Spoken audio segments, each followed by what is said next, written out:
Welcome to the Holy Smokes Podcast, a show about faith, friendships, fine tobacco, and drink.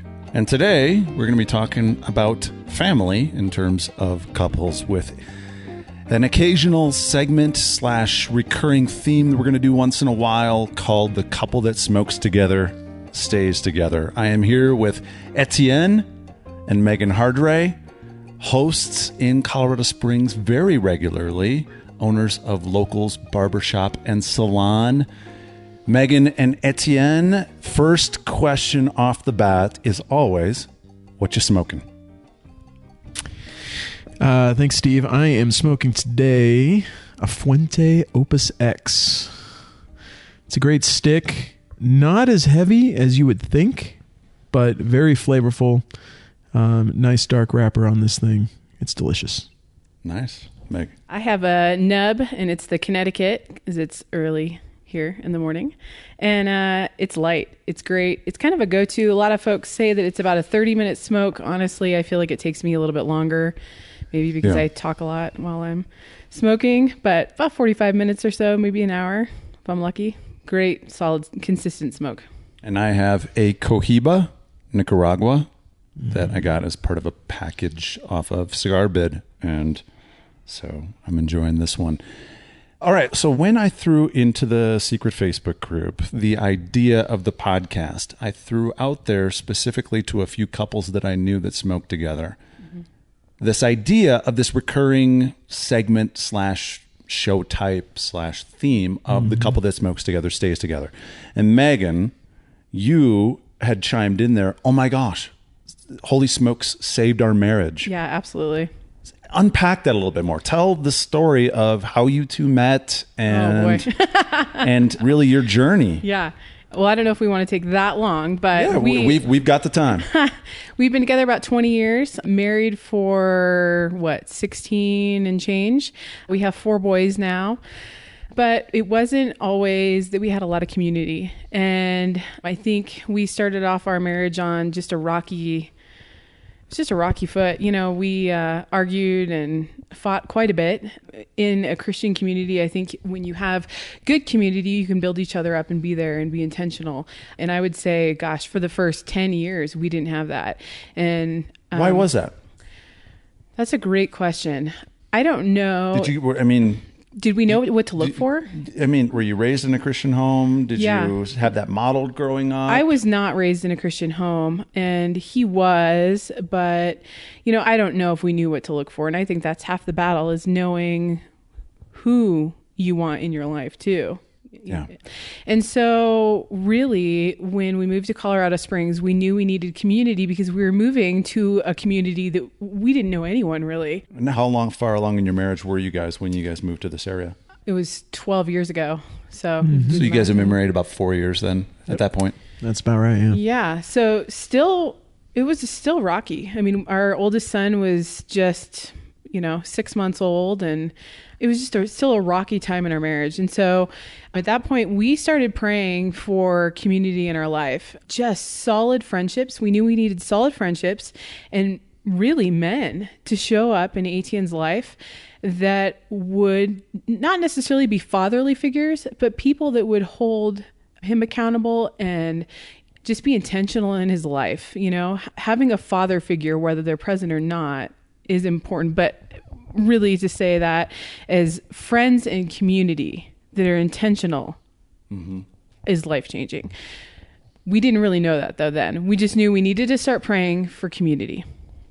So I would say it took 5 years after that to really bring along an invite from Holy Smokes. And this was a handful of guys were meeting at Paul's house in his backyard, and we lived right around the corner at that point. Mm-hmm. And to be fair, I said no, because I was in a selfish point in my life where I said, no, you're not going. No. And every time you would get this invite, no, you need to stay home with the kids. At that point, we had another boy or two. We have 4 boys, but obviously another boy or two. And so I would say no a lot. And finally, he went for some light shine down in heaven, and he went. So let me ask you this, Etienne. when she was saying no, Mm-hmm. obviously from what Megan is saying, you didn't just go. You didn't just say no. You didn't put your foot down. I'm the man of the house. This is what I'm going to do. I need this time. What was going through your mind during those weeks? Yeah, so I grew up in a broken home without a father, right? And I grew up and ultimately ended up in foster care.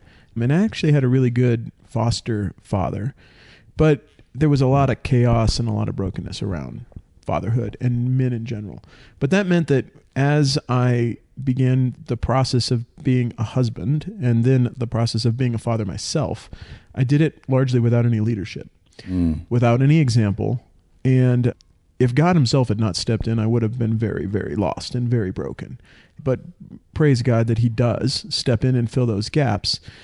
But still, with the two of us trying to navigate these things and me without an example of what it means to be a father and a husband, I was very rudderless, I guess, for a better word. It was hard. I was thrashing around and trying to figure things out as I went, right? You know, sort of making a lot of mistakes, oftentimes putting my foot down when I should not put my foot down and not putting my foot down when I ought to, and just kind of haltingly working my way through youth, right? Being a young father and a young husband.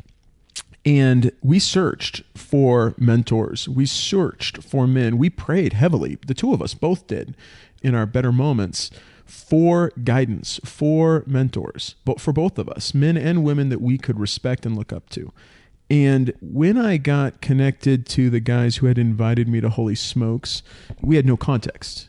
I did not smoke cigars. Neither of us did. Really? Neither of us smoked at all. And we heard about this cigar smoking group of great men. But the cigars were no draw at that point. The idea that there might be good men was a draw. But that put us on the fence. Interesting. You know what I mean? Yeah. That put us on the fence. You know, it was not like, oh, yes, you know, this is something you ought to do. What year did those invites come in? That'd been about 2015, 2014, before we bought locals. Would have been 2013. 2013. Okay, so you and I worked together at Family Talk. That's right. That's where you and I got to know each other with Dr. Dobson's ministry, Family Talk. And so during that season, from what I saw, you guys looked like you had it together. I'm telling you, you guys look like just a good couple to hang out with. And I remember like the Family Talk Christmas party over at the Flying W Ranch, sitting next to you guys and meeting you, Megan, for the first time and being like, hey, this is a couple we could totally hang out with. Yeah, but interestingly enough, after that Christmas party, you know, I think it was Phineas with us. That was a hard night. I remember it clearly. Yeah. You know, here I am nursing my son still. We had to pull over on the side of the road. I'm crying. I'm depressed. It was a rough time in our life, in our marriage. And I don't know that we had a solid group of people to speak to about it. It was lonely. It was really lonely. And interestingly enough, here I was saying, no, I need you to spend time with me. And here we were praying for a solid group of people to show up, right? Yeah. And these invites come in for Holy Smokes. And I'm saying no. And so sometimes when we think what's showing up for us isn't what we want, right? Yeah. What, cigar smokers? You're going to go hang out with all these guys and smoke cigars? That was actually what we needed in our life most, was that community. And so sometimes it disguises itself as something else. And really, that was the best decision ever for him to go. So your first time you show up at Holy Smokes, 2013, 2014, tell me about those first few times that you went. And Well, there weren't a lot of people involved then. The group that showed up at Paul's place in his backyard was small. But as soon as I met these guys, one of the things that I committed to doing was, I'm not a halfway kind of guy. I'm not I don't do anything halfway. And Really? So, Really? Not surprising to those people who know me, but I was all in, right? And so I was one of the first guys there, and I was one of the last guys to leave, and I would sit, and as the group it's not very structured, and so people would show up when they could, and they would leave when they could or they needed to, and the conversations would just go. And the deeper into the night that we got, the better the conversations got. True. And those were some of the times when I met some of the coolest people. I met Max Hatfield in that time and his wife, Karen, and was able, honestly, to sit around with just Paul and me and Max many nights, late into the night, just hearing their stories of ministry, hearing their stories of their families, and begin to be, if you just show up, sometimes you just deepen a relationship just by being there and listening. And that's what I did really well. I sat and listened a lot because that's what I was looking for, right? Mm-hmm. I was looking for people who could give me some guidance. And the best way to get that is not really to ask for guidance. It's really to just listen to how people live their lives and emulate the good parts and learn from the bad parts. And that's what mentors do. That's the best kind of mentoring. It's not a script. It's not answers to specific questions all the time. Sometimes it's just, you're a good person. How do I live my life like you? Yeah. And so that's what I got to do. I got to go early, and so I would help Paul set up, and I got to stay late, so I would help him clean up, and I would have those precious conversations that other people would miss. And so it deepened the relationship a lot faster. Of course, I started being kind of the odd guy out because I didn't smoke cigars at all. And I barely drank too. And so since it revolves around eating and drinking and fellowshipping with the smoke, I was kind of on the fringe. I was learning the whole process. And so I picked up a pipe first and began to be the token pipe smoker. And sure enough, a bunch of guys cracked open their old pipes. And so then we had this contingent of pipe smokers early on. And then over time, I think it was after I went to the first Rocky Mountain Cigar Festival, that's when I really picked up cigars because you get the huge sampler pack. And at that point, I was able to explore enough of the different blends that start to figure out what you like. Yeah, just fell in love with it. So that's kind of how it started. So Megan, what were you seeing in Etienne during those first few months at Holy Smokes? So one thing about my husband is that when he sets his mind to something, it's pretty much going to happen. And I finally learned that recently. It's got to happen. And I guess that's part of marrying an entrepreneur, right?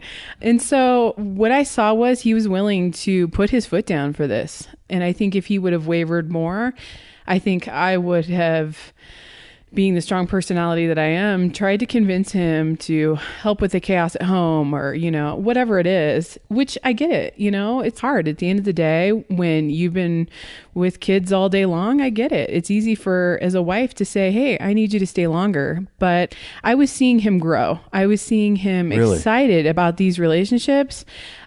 Were you seeing the fruit in his life from those relationships? Yeah. And maturation and yes. And if he's wanting to be there so badly, what's going on? Like, you want to do this so badly that you're willing to get in an argument about it because you want to go. What is that? And he was coming home lifted up. He'd come home feeling positive. The next day, he could go about his day differently because he had, now I know, these solid conversations with these men who were all building each other up. That's huge. Men need to build men up. There's something priceless about that. And it's interesting that you, as a wife, see that now. Yeah, absolutely. Explain to wives the wives that are listening, the importance of that. Yeah. At first it was, well, if I can't beat him, I'm going to join him, right? Because it's like, well, gosh, this sounds like fun. I want to go. And I really wanted to see what it was about. And I don't know that I started going to the weekly meetings at first, but I know we ended up going to the Rocky Mountain Cigar Festival, and a lot of the wives were there, which was super special. And I have made some incredible friendships with these women. So I totally lost my train of thought. Well, that's where we first started to connect with everybody. I was going to the main weekly meetings on a regular basis, and I was meeting with all these guys. And when we had the opportunity to all go up as a group to Broomfield, and we all stayed 2 nights, 3 days. And it wasn't just the cigar festival in the afternoon. It was the breakfast, and it was the dinners, and it was the organizing everything around that and spending a lot of time together. Mm-hmm. That's when Megan met everybody. And the wives were there. And so it becomes more of a group event and less of just a guys gathering on the weekend. And she began to see who these men that I had talked so much about were and how they acted, what their wives were like. And we got to have some deep conversations, and that's really kind of where it kicked off. And I would say it's typically, there's not very many women that show up to the weekly groups. I might be the only one sometimes, or I'm the only one because I'm hosting it along with Etienne. But what I can say is that it changed his life because of men being intentional with men. That's huge. I cannot say that enough. They're gathered around smoking a cigar for 2 hours, 2 hours, right? You're kind of stuck there with this group of guys, and the conversation goes deep. Why does it go deep? I don't know, but quite possibly because they're holding something. They're forced in that conversation to be there, and these men want to share. They really do. And it's happened all over the US, all over the world. We see it growing and growing and growing. And so when my husband comes home feeling lifted up and encouraged, because as wives, we can do that. But I think there's another part to it too. I think men have to feel valued amongst each other as well. They have to feel like they have something to offer. And that's huge. That's important for our marriage. And so to kind of answer your question from earlier, we went through a crazy time in our marriage. Gosh, it had to have been 2016. I had gone through a really tough time with my dad to the point of where I just wanted to leave. I loved my family. I loved my husband, but I was just depressed, and I was getting a lot of negative words from my dad. I think he, at that point, was very passive aggressive. And I just kept reading my Bible and saying, Lord, I don't know what to do. I'm so depressed. And obviously, instead of running, because that's not what the right thing to do is, we reached out to our Holy Smokes community and a few mentor friends of ours whom we've traveled the world with a handful of times. Yeah. Hey, can we go to lunch together? Can we do this? And just reaching out, both of them, the husband and the wife. And there were many nights when they would meet with us and pray for us, and they would meet with Etienne, and I would talk with the wives. Those people showed up for us. That is the beauty of Holy Smokes. And I've seen it multiple times, not just in marriages, but in business openings. You know, when somebody opens a business, people are there. When somebody needs financial support, they're there. When moving, oh my goodness, we moved and everybody showed up. It was amazing. Yeah. When you're doing life, you're not supposed to do it alone. You're supposed to do it with community. Well, and you can't just call those people up, right? It's the investment that you make in them over time, that when you need them, they are there. Exactly. Right? It's not like if you're a young couple and you hit a rocky place in your marriage, you hit a rocky place in your life, you hit a rocky place in your business, you lose your direction, who do you call? That's a great question. We always feel like when we need it, we wish we would have spent the time building a network that would support us. That's what we have to do as young people, as young parents, as young Christians specifically. You have to know, just know that though the present might look rosy, the future is going to have trouble. We will have trouble. We will hit a time when the honeymoon wears off. We will hit a time when our kids are driving us crazy. We will hit a time when business fails and our money fails and our families fail. And at that point, what do you have to lean on? If you have not spent the time building that network, you don't have anyone to call. And that was the beautiful thing about Holy Smokes. God brought it along just at the right time. And though I had spent the time building these relationships through the weekly meetings somewhat on my own, because Megan had gotten involved in it later on, and we had spent the time together building these relationships, when the time came that we needed help, there were people to call. Right. And we only expect to return the favor. I think that's the best part too, right? Yeah. When you join Holy Smokes to promote your business or to just, make it about you, it's not going to work out. No, it's just not. Yeah. I see financial advisors and MLMers come and go. They come in, they realize, it's not really a networking group. That's right. And the ones that stick around and develop those relationships, they see some fruit in their business. They do. Mm-hmm. But it is exactly that. It's a friendship movement. Yeah, because people are authentic. And when you're not there to be authentic, you're there to promote yourself. You might as well find the exit, because it's just not going to work out.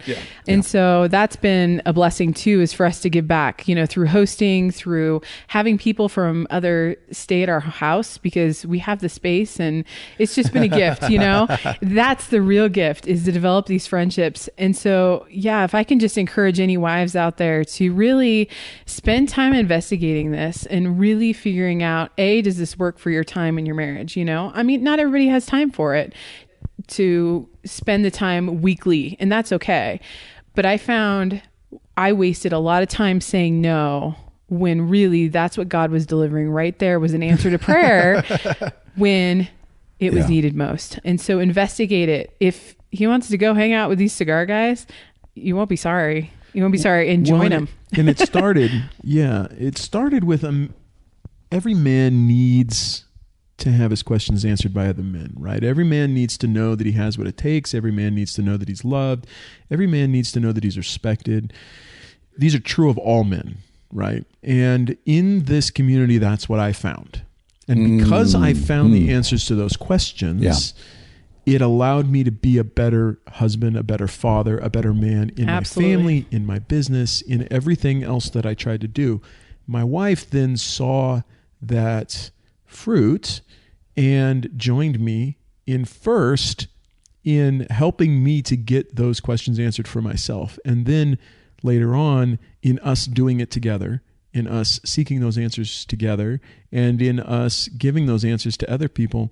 And really what it helped us to do was to get a focus for our marriage.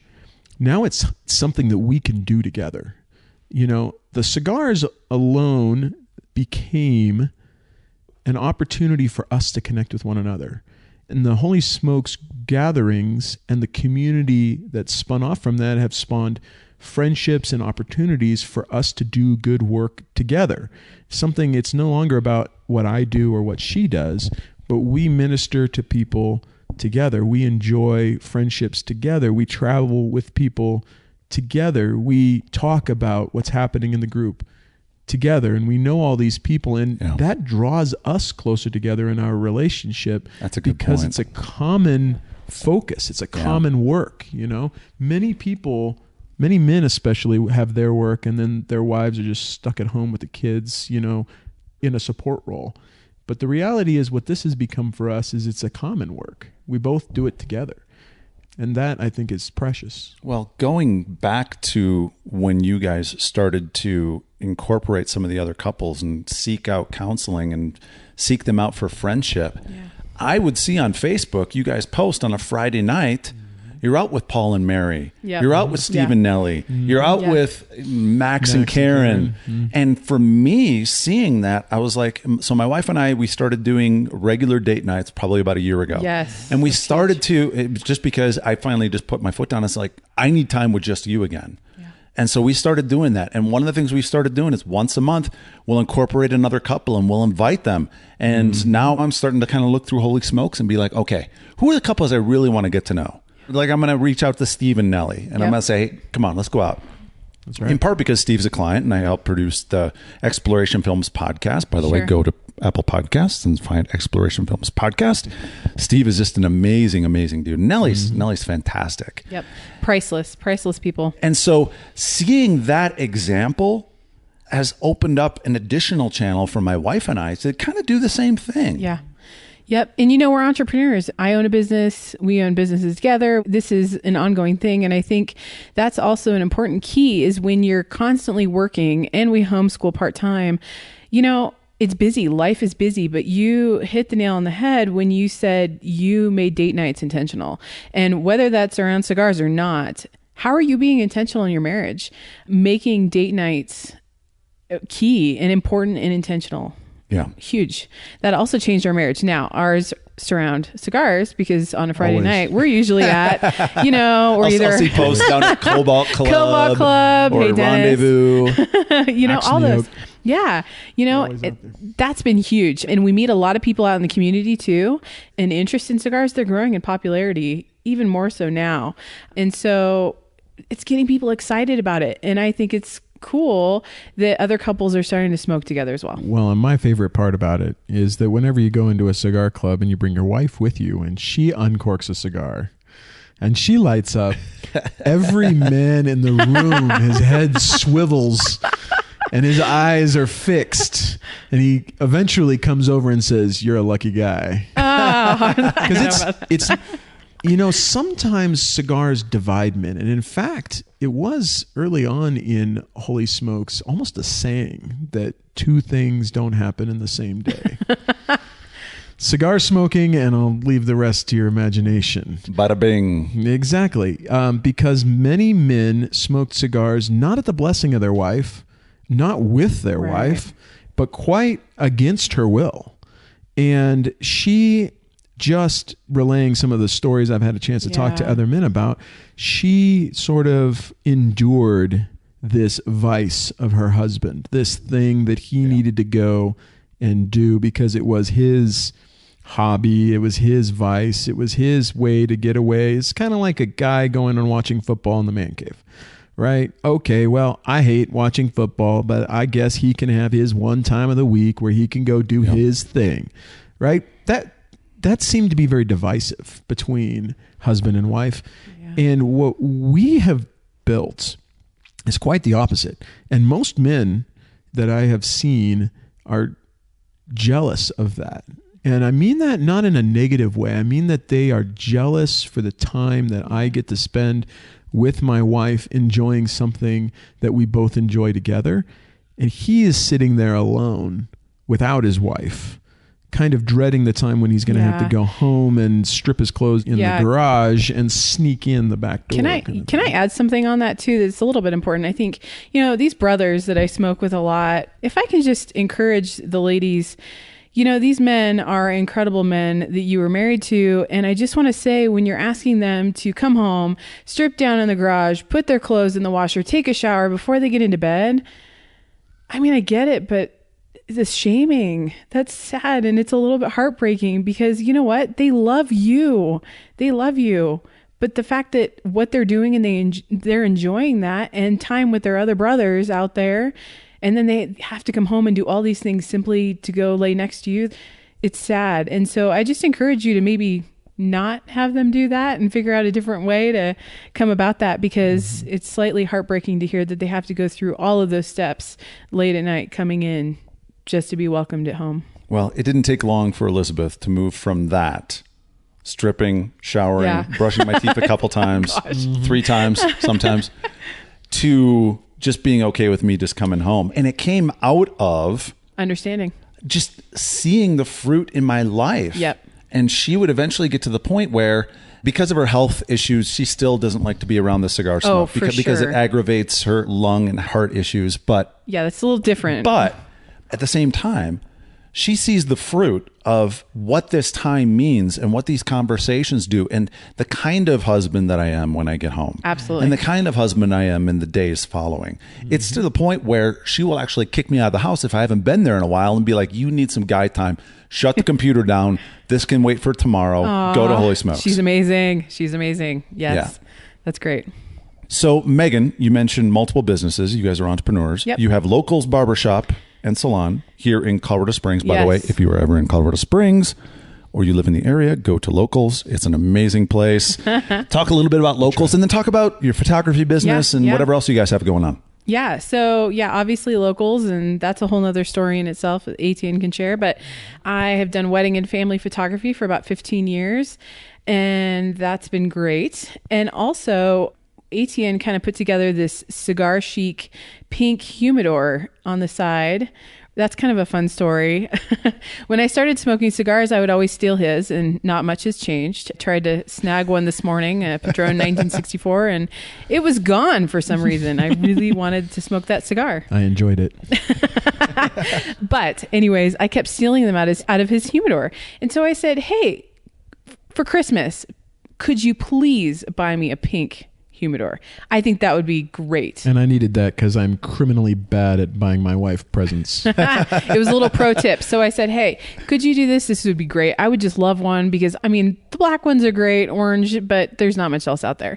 So being the crafty, quick guy that he is, he put together a pink humidor. Well, first I looked for it. Yeah, well. And they did not exist. Right. Yeah. True. So I could not buy my wife this present that she had just laid on a silver platter for me to buy for her. And so here I was with a challenge.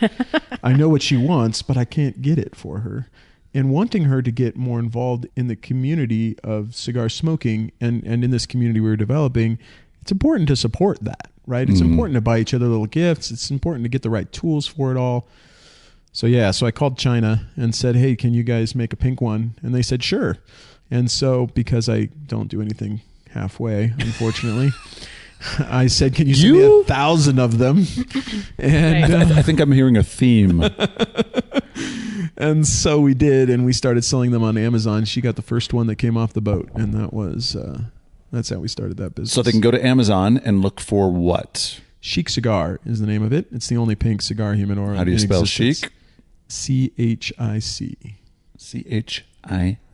Yep. And it's great. Now I have 2,000 at least of my own. No, it's great though. So we do that. Locals, the story of Locals is integrally related to Holy Smokes, because we talked a little bit about the difficult time that we were going through when we joined the group, and it was very difficult. It was not just relationally difficult, but most of your relationship problems stem from something else underneath. And this one was, I had a lack of purpose. I was wondering, what does God want me to do with my life? I had just recently left a CFO position with a cool company that was doing good work overseas. And then I was in this gap period when I did not know what God had left for me in my life. What was next? And I went through this deep period, and the minute of Holy Smokes helped me wrestle through, what does God want me to do with my life?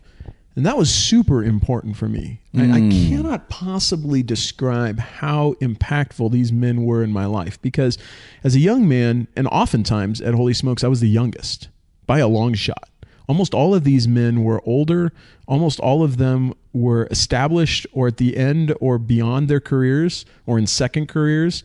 Most of these guys had long histories, married for years and years, and I was the age of most of their children, actually. And so I was the youngest guy by a long shot. The coolest thing for me was to be able to be in that group as a young guy, just soaking up the wisdom. Mm-hmm. But they made time for me through that time. When I was sitting down, starting a cigar, they would ask me, hey, how's it going? And I would be honest and transparent. Man, I'm struggling. Man, I don't know what God has planned for my life. I don't know what to do next. I'm searching. I was unemployed, self-employed kind of. I was doing accounting work on the side, just sort of really wrestling with God and saying, Lord, you must have something else in mind for me. And they stopped and prayed for me. Yeah. They encouraged me. They gave me ideas. They pointed me in certain directions. And ultimately, through that process, God led me on a journey of self-discovery that culminated in this opportunity to buy Locals Barbershop and Salon, which at the time was not doing well. It was struggling, but it was an opportunity. And it met all of the things that God had worked out in my life that were my strengths and the things that I needed in something to do, something to focus on, something to work hard at. And when that opportunity presented itself, the first men that I called were the men from Holy Smokes. And they loved me in a way I have never been loved before. Literally never. My own father did not love me in the way that these men loved me in this moment, right? What you need at that moment is you need men who will support you. You need men who will invest in you. You need men who will tell you, you can do this. Go for it. And that's what I got from the Holy Smokes. In fact, the very first person to write a check and say, I'll help you buy this barbershop was a Holy Smokes guy, was Paul Fleetus. And I sat down prepared to give my usual spiel. I've been doing mergers and acquisitions my entire career, and so I knew how to present the whole financial prospectus, the whole business plan. This is going to be a good investment. This is what I'm going to do with it. And he really took a step back and said, he didn't even open it. I handed him a printout of it, and he didn't even open it. He listened to me tell my story as we smoked a cigar together in his backyard, and then he just said to me, I know what kind of man you are. I'm investing in you. I'm not investing in the business. And wrote me a check. And that meant more to me. It wasn't enough money to buy the whole thing. Yeah. It was just a small check, but it meant infinitely more than that. It meant a seal of approval. It meant a stamp that your character is good, that you can do this, that I'll trust you with my money to do something for yourself, for the community. And that gave me the courage to pursue the rest of it and ultimately close the deal. And the rest is history. We've owned it for 6 years now and tripled it in size. And It has just done phenomenally well. It's given us a way to invest in the community. It's given us a way to invest in the employees. And a lot of those guys in the early days when I first acquired it showed up. They showed up as customers. Yeah. They showed up to just pray over the place. They showed up just to see me there and to say, hey, I just wanted to see what you're working on. Yeah. And those guys would just show up all kinds of times during the day. They would send me texts and just say, hey, are you down at the shop? And that meant so much. As a young entrepreneur, it's hard. Like, it is a hard mountain to climb. To take a business that was failing, to take other people's money and to deal with it well and to not lose it all, to work hard, to balance your family. And those men showed up around me and told me I had what it took and encouraged me and supported me all the way through that process. So without them, it never would have happened. The key is you were honest in the beginning where you were, and you were asking questions and you were seeking advice and you were inviting them to speak into your life. I think so often we as men, we just have, I've got it all together. I'm good. I'm fine. On the inside, we're dying. Yeah, we're screaming. So describe Locals. When people walk into Locals, what can they expect? What are they going to feel? What are they going to get? Yeah. Obviously a haircut, but what else? Yeah, at Locals, we say we don't sell haircuts, actually. We say that we give people confidence. What we learned a long time ago, early on in the process, a lot from just observing people, but also from the feedback that we got from our good mentors, was that men and women, they get a haircut or they have a particular look or they wear particular clothing because they like the way they feel. Yeah. And at Locals, we learned that that feeling is really what people come back for. When you stop feeling good about yourself, you lose confidence. And you lose confidence in your marriage, and you lose confidence at work, and you lose confidence to stand up on stage and talk to people, and you lose confidence even to just go ask that girl out. So all men and all women from all kinds of walks of life need that confidence. And one of the ways to give them confidence is to give them a haircut. There's a lot of other ways to give people confidence, though. You can encourage them, you listen to them, you can give them a free beer, which is one of the things we do at Locals. Or wine, or coffee. Or coffee. And so we had began designing the whole barbering and salon experience around this idea of giving people confidence. Everything from the way we design the look and feel of it, to the music that we play in there, to the way the front desk greets people, to the way that the barber works with them or the stylist works with them. It's all designed around giving people confidence. So Locals Barbershop and Salon ended up becoming this confidence builder for the community, and we see it as our integral place in the community to give the community confidence. It's one of the very best places to do it. It's a crossroads, a lot like Holy Smokes in that regard, actually. Barbering is one of those old, ancient communities, much like the cigar and pipe smoking communities, that deals around intentionality, deals around making people confident, deals around building people up. And so that's what we designed that whole space for. If Locals were to disappear today, we think the community would suffer because it would have to find its confidence from somewhere else. And so that's a banner that we hold high every day. That's what we do. It's a beautiful space now. It's grown well. God has blessed it. And we just keep pushing on that. It's kind of a ministry in that regard. The barbers and the stylists are not always the most confident people themselves, to be perfectly honest. Yeah. And we've had some really cool people come and sit down in the chairs and give our barbers and our stylists confidence. They'll tell us stories that they've heard from people, and we'll say, did you know what they're going through in their life? You just encouraged them in a way that you couldn't imagine. We had one story really quick to share. One of the guys from Holy Smokes, his name was Vance Patterson. Great guy. I hope you have him on the podcast. Yes, we will be at some point. Great guy, longtime Young Life guy, has been doing ministry all over the world. Just absolutely a sweet guy. He was sitting down in one of our barber's chairs, and the barber had been having one of the worst days of his life. He showed up to work late because he'd been fighting with his landlord. He just moved into this new place. He didn't make a ton of money and had a young wife and a young kid, and the landlord demanded some extra money. They said, oh, you owe us for the partial month that you moved in, and you owe us today. And it was $80 or something like that. But for him, it was a lot of money. It was something that he had asked them ahead of time. Am I going to need to pay this? When am I going to need to pay this? And he had sort of planned his his Budget. finances around it. Yeah, his budget around it, and had not planned for this extra $80. So he's lamenting to another barber who's actually next to him just about the morning that he'd had and the difficulty that he had had. And Vance sits in his chair and just listens, and then begins to talk to him and just says, I know how you feel. I know that must be difficult. I know that must be a struggle. I've been there before, and encouraged him. And when Vance left, I hope Vance doesn't mind if I share this story. When Vance left, he left him an $80 tip. It was exactly the amount that he needed. And it was so impactful in that barber's life that he texted me immediately after he left and said, I know this guy's a friend of yours. Can I send him a thank you card? Do you have his address? Will you forward it to him for me, please? Yeah. He was so moved by that generous gift. Yeah. Because not only because it was money and it was a big tip, but because it was exactly the amount that he had struggled over. It was exactly the amount that had thrown his whole day off, probably his whole month off. And Vance had an opportunity to just step in and make a difference in this guy's life. And that's what the community has done. Yeah. Over and over. That's just one of the stories, but it's absolutely amazing. And he started attending church later on too. That barber started attending church, and just, it's a ripple effect. It really is, in small ways. So showing up to other businesses and making an impact on employees. I think our community isn't one to do it, but you hear stories of people on a Sunday afternoon after church, and they drop one of those $1 million bills with the little scripture on it and talk about, salvation. You're looking for tracks. Yeah.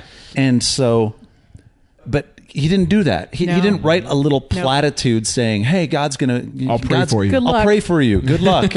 No, he actually was the hands and feet of Jesus in that moment to that barber. Yep. And I know most of our community is not like that. And most of our community is exactly what Vance did. They show up. And so, that's an incredible story. So, Megan and Etienne, thanks for being on. We're going to close this out with rapid fire questions. Thanks for listening to this edition of the Holy Smokes podcast. Please consider becoming a regular supporter at patreon.com/holysmokes. And there you can get some great bonuses like these podcast episodes early, like as soon as my team is done putting them together. Podcast version without these very ad reads, a Holy Smokes t-shirt, and more. That link is in the show notes, patreon.com/holysmokes. And if you just want to make a one-time year-end tax-deductible donation, you can go to paypal.me/holysmokesclub. Again, that's paypal.me/holysmokesclub. If you're driving, those links are in the show notes for all these episodes. Just tell Siri, hey Siri, set up a reminder to make a donation to Holy Smokes tomorrow morning. If you have any thoughts, suggestions, guest ideas, feedback, etc., please hit me up in the secret Facebook group. And if you're not a member of our secret Facebook group, reach out to us through our Facebook page, facebook.com/holysmokesclub. Thanks for listening to this edition of the Holy Smokes podcast. I'm Steve Reiter saying, do good, be awesome. Rapid fire. Fire. All right. Which do you prefer, cigars or pipe? You started with pipe, Etienne. What do you prefer now? I did. I prefer cigars now. They're quicker and easier to use. So I can light a cigar. Pipe needs to be tended better. Megan? Cigar. All right. Best dollar for dollar cigar you've ever smoked? For me, that would be the Ramon Bueso Genesis the Project. Is probably the most underrated stick right now, and I can pick them up for $3 to $4 on a good online site. The ones I steal out of my husband's humidor. Marvel or DC? Yes. I have 4 boys. Yes. not a choice. How about you? I'm a Marvel guy all the way through. I love Marvel. All right. Star Wars or Star Trek? Oh, that's so hard. I'm embarrassed. I'm a Trekkie. Star Wars. All right. House divided. Toilet paper, over or under? Doesn't matter. Over. Without a doubt, over. All right. My wife trained me. Favorite liquid pairing with your smoke? It's always got to be a bourbon, a scotch, Irish whiskey. Can't be anything else. Although I am drinking coffee right now. Yeah, double answer. Depending on time of day, coffee, black, or I am a huge fan of Woodford Double Oaked. All right. Your favorite splurge cigar? You're celebrating. What's one that is a go-to that is like, oh yeah, this is worth dropping the money on? Actually, this Opus X is a really great stick, but I would say the one that I did splurge on, I bought a box of Padron 1964 anniversary editions, and my wife laments the fact that I just smoked the last one. Those are But so that was good. the biggest splurge I ever did, and it was totally worth it. How much were the cigars a piece, do you estimate?